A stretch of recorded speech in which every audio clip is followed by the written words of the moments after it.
Hello, good morning. I'm Ninsky in Japan.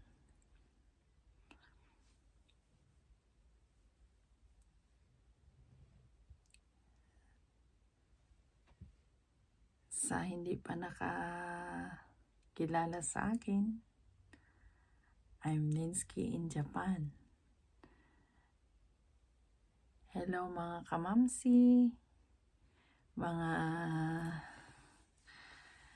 lahat ng mga OFW, mga nagtatrabaho sa abroad. Good morning, good morning. At sa lahat ng mga kababayan natin, alam niyo kung bakit ako nandito sa Japan. Kasi ang lolo ko ay Hapon. Sa hindi nakakaalam, lolo ko ay Japanese.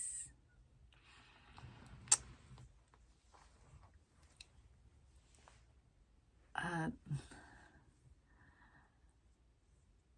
sa hindi pala ako nag-Japan, dati akong OFW ng UAE. Almost 7 years din ako doon. Nagtatrabaho sa Dubai. 21 years old pa ako that time. Kasi 1996 yun. Ano pala, my youngest sister,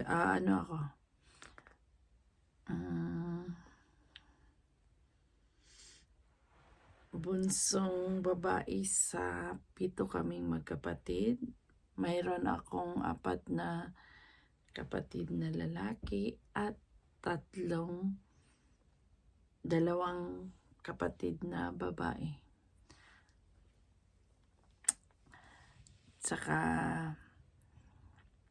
noong 21 years old ako, gusto kong mag-abroad kasi nang nag-aral ako ng college, gusto kong makapagtapos ng computer science. So, hindi ako nakatapos noon dahil sa kasamaang palad nagkasakit ako. Kaya naisipan kong mag-abroad at ayaw talaga ng mama ko noon na mag-abroad ako. Dahil basta takot siya, lalo na sa Middle East. Kasi dati gusto kong mag-Middle East talaga. At naalala niyo ba yung Sara Balabagan story? Yung kay Sara Balabagan doon sa Abu Dhabi man yun siya. Ako noon, mayroong pinsan. May pinsan ako na yung asawa niya may kapatid na nandoon sa Qatar. At ang nagpa-abroad sa kanya ay taga Toril. Yun, doon ako nag-apply at saka nag-aral ako ng Arabic. Tapos almost 1 year ako nag-aral doon. Then nanahi din ako doon sa Toril. Tapos siya ang naggastos sa akin para pa-Dubai ako. At nung nagluwas na ako ng Maynila, doon na kumpleto ko lahat ng requirements ko para pa-abroad. Then na ako na may kuha na sa akin na isang employer doon na hindi ko alam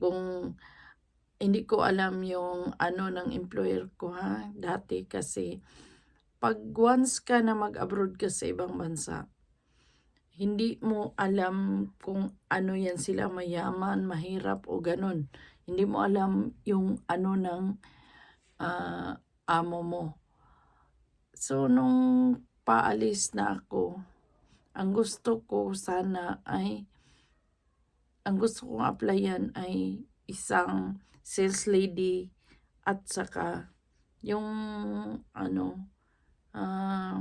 mananahi. Kaso,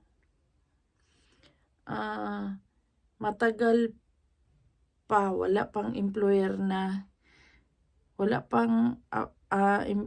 nag-hiring ng mananahi at saka sales lady. So gusto ko na talagang umalis na time na yun. Mayroong pinasahan ng agency ng papel ko at yun, lumabas yung visa ko, may employer na daw ako.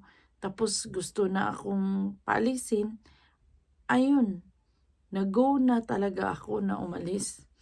At nung pag-alis ko, hindi ko alam na ano ang trabaho ko doon. Basta ang sabi niya, yung daw, ang pagdating ko na sa Dubai,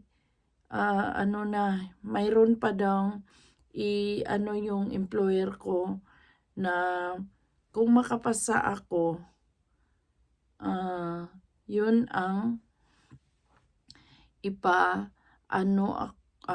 kung makapasa ako doon, may exam ako, tapos makapasa ako, maging tutor ako sa anak niya. Yun ang sinabi ng agency sa akin. At pagdating ko naman doon sa Dubai, marami kami, mga 21 kaming aplikante na umalis doon. Sabay, papuntang Dubai. At sa awa naman ng Diyos, pagdating ko doon, huli pa naman ako. Sinundo ng amo ko doon sa agency. At saka ang agency na pala noon ay may-ari yung amo ko. Yung naging amo ko ang may-ari ng agency. Kasi mayroon pala siyang isang anak na 3 years old. Yun ang gusto niyang